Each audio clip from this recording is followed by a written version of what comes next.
Yeah, well, you might have seen Professor Marandi Trump's latest comments. I'll just read them that there will be no deal with Iran except unconditional surrender.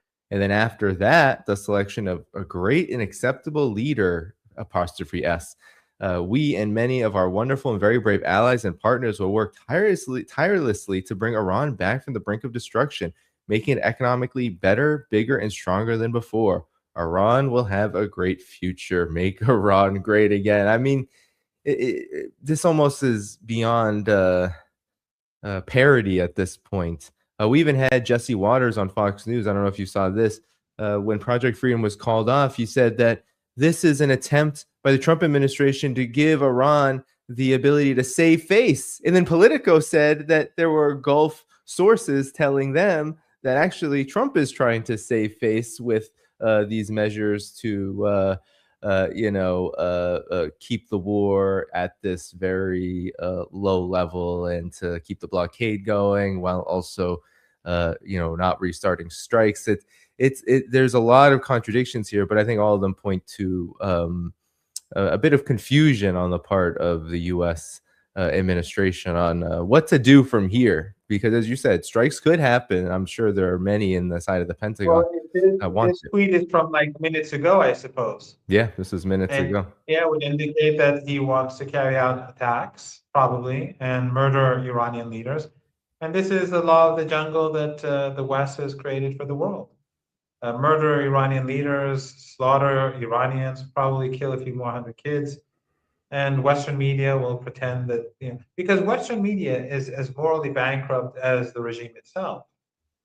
We look at what's happening in Lebanon. Every day they're carrying out slaughter, but Western media is looking away. And it's not like in Gaza where where Western media pretended that we have no one there. It's full. Beirut is full of Western journalists and journalists linked to Western media. Hmm. But it's no different than the coverage in Gaza that we had for 2.5 years. No difference at all. They will try to look away, or they will try to justify the atrocities. They will, just like when they would say the Hamas, Hamas-led police, whatever, just to justify the slaughter of police officers and people who are protecting the aid and the aid workers. In Lebanon, whenever they bomb a building, they'll say, Hezbollah strongholds, Hezbollah targets, and just to justify the slaughter. I mean, all those mainstream Western journalists in Beirut, almost all of them, I would guess all of them, are just a bunch of criminals, and uh, they are genocide. Uh, they're genocidal because they're trying to hide the genocidal attacks, and they're despicable people. But in any case, it's going to fail. Just like in Lebanon, they'll fail, and Trump will destroy the global economy. He's hell bent. If he goes down this road, then I think everyone should brace themselves for impact. Because if we do have that sort of war where he targets Iranian leaders, uh, I've heard senior Iranian officials say that they will target these Arab family dictatorships. They said that because they will be complicit in this war, then the palaces in Doha and in the Emirates and their leadership, they will be targeted too, because this is unacceptable to Iran. So we're entering potentially the final phase, and that would be we'll be living in a very different world after that. But we'll see. Maybe Trump is just talking nonsense, but here they are prepared for a major assault. And speaking of Israel, they are, as the United States is kind of playing footsie with renewing war on Iran. Israel is committing these horrific atrocities, targeting rescue workers, just like they did in Gaza, desecrating even Have Christian. you heard outrage coming, out from London or No, Paris or Brussels? Any sanctions for all the atrocities? no. Nothing, Uh, because yeah. they are, they're a bunch of criminals. They're a bunch of genocidal monsters, bound to the Epstein class, just like their journalists, just like their media. This is a class of people who rule over the entire West. And journalists, the diplomats, they're all tools of this powerful oligarchy, this powerful Epstein class, the Zionist uh, oligarchy.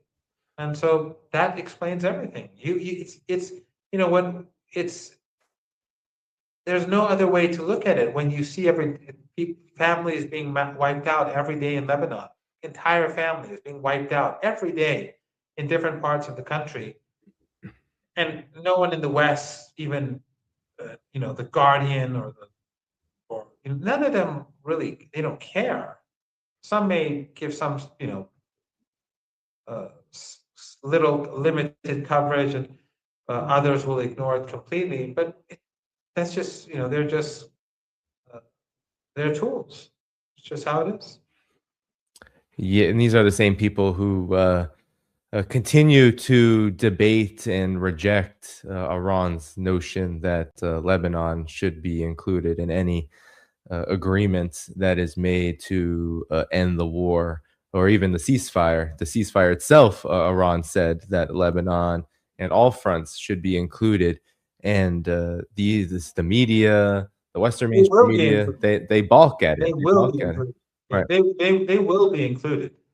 And these Western journalists and diplomats, through their silence, they're only enabling the United States to push them over the cliff. Them and their families and their communities and their countries and the entire world over the cliff. Because that's where the world is going. That's where the world economy is going. It's going over a cliff. Hmm. Yeah, and Iran said, in response to Trump's unconditional surrender, this whole Axios playing the markets, it seems like, with this memorandum of understanding a report on peace. Iran said that the United States is not going to get out of this war without paying reparations. So the question then is, Professor Marandi, who blinks first? Because the United States, I know that there's a lot of people out there who believe that the U.S. can just go this path and this route forever, no matter, with Trump's irrationality and as well as the U.S.'s lust for war and its obsession with blockades and oil and all of this. I can just go on like this forever. That is actually not the case. I don't believe that the U.S. could go on and on and on forever and ever and ever. A plunge, a Great Depression actually causes a lot of calamity, even for the rich. They tend to shrink in number when Great Depressions happen. Always, there's fewer of them after a Great Depression. So there will be powerful, powerful people wanting to prevent this. But nonetheless, who blinks first, Brother Ronnie? Because Iran is saying, nope, we are not going to let the U.S. off the hook without reparations and, of course, without all these other terms that they have yet to budge on. Well, first of all, you're right. The very wealthy, their numbers will decrease. But even those who remain very wealthy and powerful, will life be easier for them, or will they feel less safe? Will people who are outraged by the fact that their lives have been destroyed by these elites, by the Epstein class, will that lead to these people feeling more safe or less safe? The remainder of those wealthy elites. So that's something that they should be contemplating. But I think we all know the answer. The Iranians have already shown extraordinary resilience, just like in Lebanon, just like in Gaza, just like in Yemen, like in Iraq. So that resilience is the war of also, discussed this before, Iran's uh, culture, its heritage, its civilization, its religious heritage. It makes it an extraordinarily unique in its resilience and resistance, and we've seen that it defeated a superpower, and along with all its proxies, and the collective West, which backed it up. A single country with a couple of regional allies with the same ideology and the same worldview that ethno-supremacism is immoral, and the Palestinian people should not be exterminated. That's the sin of the axis of resistance. It's quite simple, and no one will join it in this region. All the other countries are selling oil to the Israeli regime, transporting oil, buying gas, doing trade and business. In this case of uh, the UAE, they're full allies of the Israeli regime, but that is the sin. But in any case, I think it's clear that the Iranians will be resilient. They'll resist no matter what harm comes their way. If there's war, there will be more harm. There will be more deaths. There will be more children massacred by the Epstein coalition. But the world economy will collapse, and the world will blame Trump and Netanyahu and the Zionists for it. The world sees who brought this upon people across the world, people in the West, people in the United States, people across Europe see that Trump and Netanyahu have brought this calamity upon them. We know that from Joe Kent, his resignation letter, who's behind this war. It's the Zionists, it's the Zionist lobby, it's the Israeli regime. So, there's no hiding that. And after 2.5 years of genocide, and then you add this to that, I don't think this is good for the Israeli regime either. Professor Marandi, Abbas Araghchi, the former... Just one thing, Danny. I've met a number of Indian journalists in the last few days separately. They came separately to Iran. One in a group, and one group of Indian journalists came as a group, and another journalist came separately. And I had interviews with each of them separately. And what I've been told by journalists is that the mood in India has changed. So initially, there was a lot of support, of course, by Modi for this genocide, and many Indians, for whatever reasons, they were siding with Israel. Many Indians were opposed to genocide, and not at all just Muslims. Many of my Indian friends from day one have been saying that, but the numbers are changing, and in India, the mood has changed. That's what the consensus is from the people who I've spoken to. So when the Israelis have lost India, then what's left? Yeah. Well, I wanted to ask you what you believe. Abbas Araghchi was in Beijing, and he met with Wang Yi, and he said that China now sees that the Iran after the war is different than before the war, and alluding to Iran having transformed and ostensibly being in a better position after the war than before the war. I'm curious on what you believe he's talking about in particular, and if you could outline maybe the thinking here, because all we hear in the United States and in the West is Iran has been obliterated, its navy, its air force, its military, its society's in tatters, its economy is collapsing, all the whole 9 yards. So what is Abbas Araghchi then talking about when he says this? Well, Araghchi, the Iranian foreign minister, before that he went and saw President Putin a few days ago, and President Putin spoke about he was obviously impressed by the resilience of the Iranian people in the face of this, and the Chinese officials who've been speaking with the foreign minister and his delegation, they've been saying the same thing. Everyone is impressed that Iran was able to withstand this barbaric assault, where the collective West was fully behind the United States. Those, there were those who directly supported them, and there were those who indirectly supported them. But everyone was on the side of the United States. The same people who support the extermination of the Palestinian people, Canada, the EU, the UK, Australia, New Zealand, and so on, all of those who support the extermination of Palestinian children, and who support the extermination of the Lebanese children, they also support the extermination of Iranian children. That's why we don't have any outrage. Have you seen, whenever Trump says he's going to obliterate Iran or send it back to the Stone Age or wipe out Iran's civilization, he's been saying it in different ways and forms for weeks.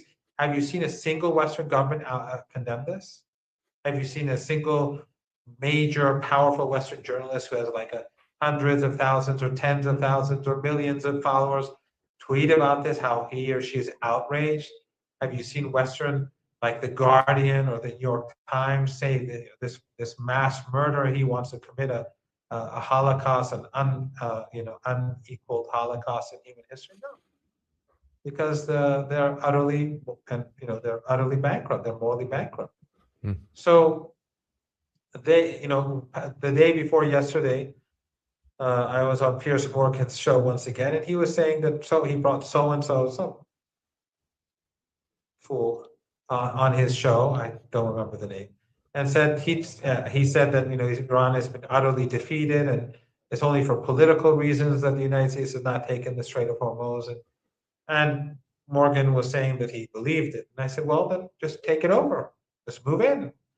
And then I said that why don't you just take it over, and then you can make us refugees like the Palestinians and take our land. And said Trump may want to do that. And that's even though he'll never be able to do that, but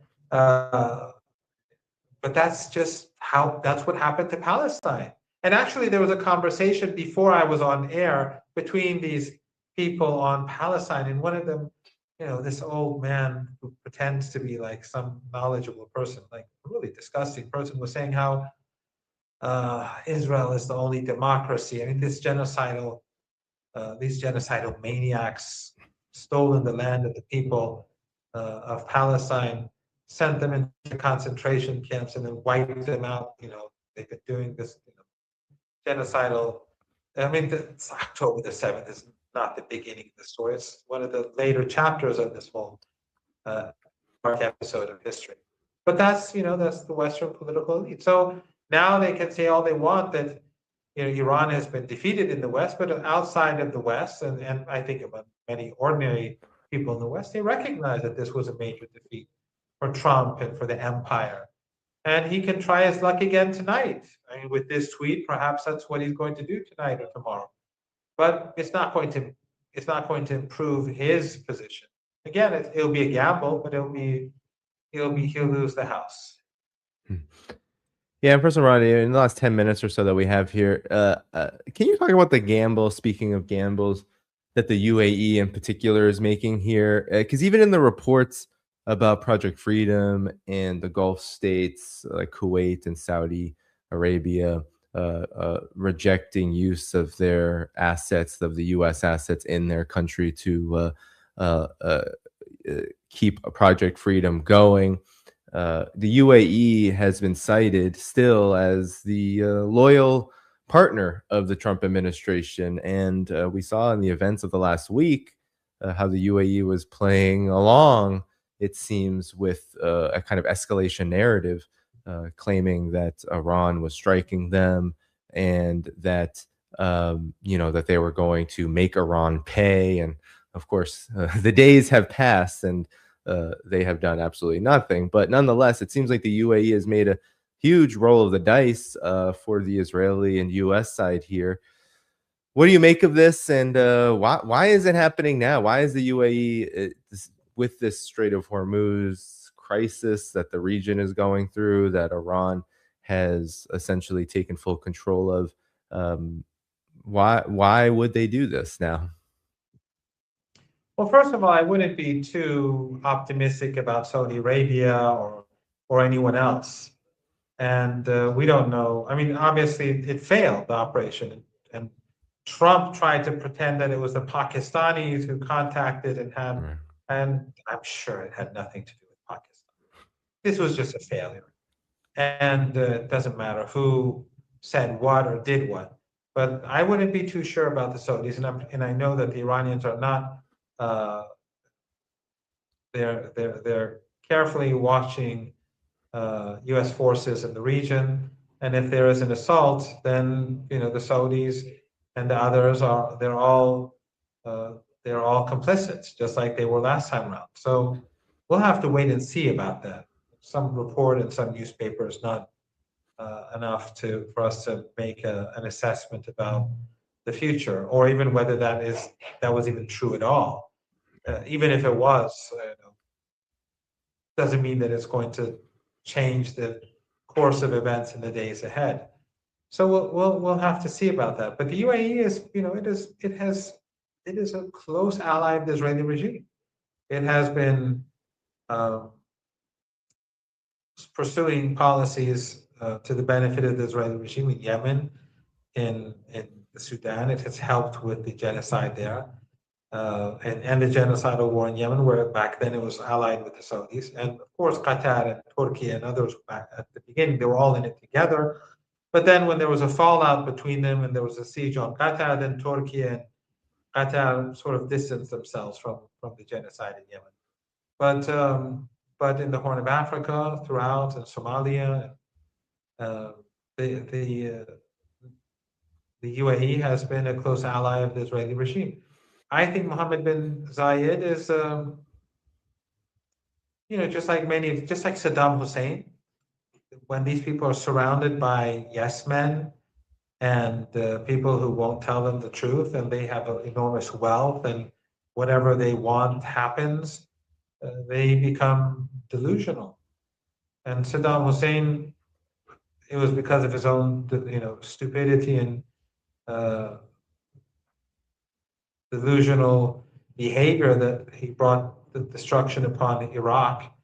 As we saw, and I think that Mohammed bin Zayed is probably being his advisors or giving him, feeding him the sort of information that Trump's advisors are feeding him, and both are detached from reality, as far as I can understand. I mean, you're asking me a question. I'm speculating here. I can't say for certain, but I think that Trump is to a degree detached from reality, and I think Mohammed bin Zayed is definitely he and the gang surrounding him and his people. They're definitely detached from reality.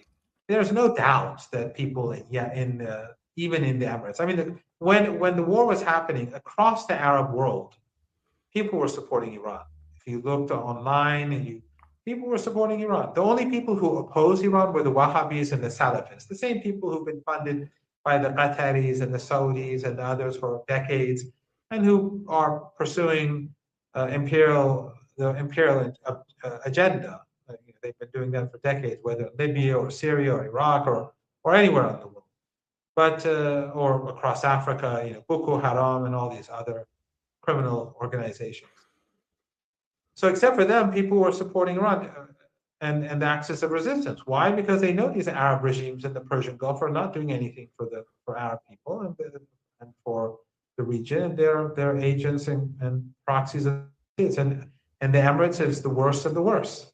And I doubt that Emiratis themselves, because it is a police state. I mean, Piers Morgan likes to pretend that Iran is a police state. He's Yeah. clueless. He's I know you from invite him. I traveling know you to. often are saying, "Hey, come here. You can check it out for Yeah, I've yourself." invited him many times. He can go to my class. He can go, or he can take a taxi, and he can, he'll hear all sorts of things. But whatever. But Emirates is a police state where they check everything, and no one says anything. People don't talk politics. These, anyway. So I think that he's delusional, and that's going to probably, if this continues, it's going to bring an end to the United Arab Emirates, or it's going to bring an end to the reign of the ruling family. And I mean, I have a few people who travel to and or live periods of time in the UAE that contacted me, and there were reports that during the shooting war, when the United States and Israel were attacking Iran and Iran was retaliating, that Israel had sent troops, whatever that's worth, and the so-called Iron Oh Dome yeah. system to the UAE. But I've heard for years that the UAE is just full of Israelis, Israeli Oh spies, yes. They have and multiple flights every day. Multiple flights every day. right. Mossad has offices there. Yeah, UAE is. Yeah. Yeah, and I mean, look at the track record. A lot of people were surprised. Oh, UAE left OPEC. Wow, the UAE is really diving headfirst with It Israel and also the United left the States. Arab Organization for Oil Producing Countries. I mean, they won't even sit with the other U.S. proxies in the Persian Gulf. No, yeah, and so it's a really, what the UAE did to Yemen. You mentioned support for the Wahhabists and all these, jihadist Well, that's what proxies. they all do. Yeah, The UAE but is that's what involved they in all do. that too. Yeah, so they're all, it- Sudan, Libya, Somalia. Yep. Yeah. So, and now it seems like the rubber is really meeting the road, Professor Marandi, when it comes to their future, because continuing to go down this path when the U.S. is on a kind of a suicide mission for them, the United States can at any time, if it had a need to, could just like they did at Afghanistan, pack up and get the hell out. But the Gulf people who live in the Gulf states, they can't really do. I mean, they may be forced to do that, but nonetheless, that region is They in deep bribed danger. Trump so much, and Trump milked, as he would say himself, he milked them so much. He did, yes, And Trump Netanyahu brought about their destruction. yeah. Professor Morandi, any final words before I conclude here? No, I just hope that everyone tries to be as active as possible, online, offline, supporting. We shouldn't forget the children of Gaza, the children of Lebanon. They're killing Gazans every day. Western media is trying to hide it from every people. We have to be on the streets. We have to be, we have to protest. We have to be more active online. We have to bring awareness, revive that momentum that existed last year before these regional regimes helped Trump whitewash his genocide and impose that fake ceasefire when the leaders of the region went to Egypt for that monkey show with Trump. That helped end the momentum. You remember all the people on the streets from Sydney to Madrid to everywhere. It was amazing. We have to work. Everyone has to work to revive that, and hopefully, the Iranian people, their resistance will bear fruit, and that will help the people of our sisters and brothers in Cuba and in Venezuela, who that will hopefully ease the pressure on them so that they can breathe more easily. Yeah, yeah. I mean, there is a concerted effort. Iran, worldwide. We know Russia, China. They've been helping Cuba as well. It's not like there isn't any. There are forces in the world that are on the right side, and we do have to continue to speak up. Especially, didn't even get to talk too much about this in the last several days to a week, but there was another flotilla that tried to sail. And Yes, and we have to keep reminding people because they've been keeping it out of the news in the West. yeah, The yeah. Western media has been very silent about this. They boycotted this flotilla. The previous flotilla had more coverage. Ever since the regional leaders went to Egypt, Mhm. Erdogan, Sisi, Abdullah, all, these despots in the Persian Gulf, they all gathered there, among others. They whitewashed Trump's genocide. Trump imposed this fake ceasefire. Every day they've been murdering Palestinians since. And that has caused the momentum on the streets across the world to die down. And that has allowed Western media to uh, ignore what's going on. So we have to push to revive that. The heroes who were on the flotilla did that to remind us about what was happening in Gaza. So it is our responsibility to remind ourselves and to remind everyone else about what's going on and that they are starving Palestinian children. Palestinian children with special needs are in really, really bad shape, and hopefully we can all do our own bit to help. Yeah. Yeah, and Israel has detained and imprisoned two of the leaders of the most recent flotilla. They are still being And held, pardon them. tortured, supposedly. Yeah. Saif Abu Kashek and Tiago Avila are still in Israeli custody, and that might last for quite a while. So everyone should definitely be paying attention to. And Uh, Western yeah. governments don't care. No. And they were kidnapped in international waters, not in Palestine, Mm. not in Palestine. Yeah, so everyone, as Professor Marandi said, that's why it's important to be active, continue to spread the word about these things. We'll be back here tomorrow at 1 p.m. Eastern time. I'll let you know what I have cooking then. But everyone, thank Professor Marandi as we go. It is my birthday, so if you appreciate this show, go hit the like button. Yeah, Congratulations. because that Congratulations. will that's a big gift I for sent everyone you a else. gift, but you're under sanctions, so there's nothing I I know it's like me wishing I could get a Huawei phone. Oops, can't do that because sanctioned here. But everyone hit the like button. That's a great gift. Not really for me, actually. It's so more people. do hit the button. I mean, Professor spread Marandi. the word today. Yeah. Give Danny a special gift, Yeah. extra likes, Yeah. and Make sure this is heard all around. subscribe and do whatever it is that you're supposed to do. Danny can do. All right. Well, appreciate it, everybody. Thanks to those who gave super chats. I'll just put you up real quick as we head out of here. We're gonna say goodbye. I'll be back tomorrow, and I'll see you then, 1 p.m. Eastern time, May 8th. Until next time. Bye bye.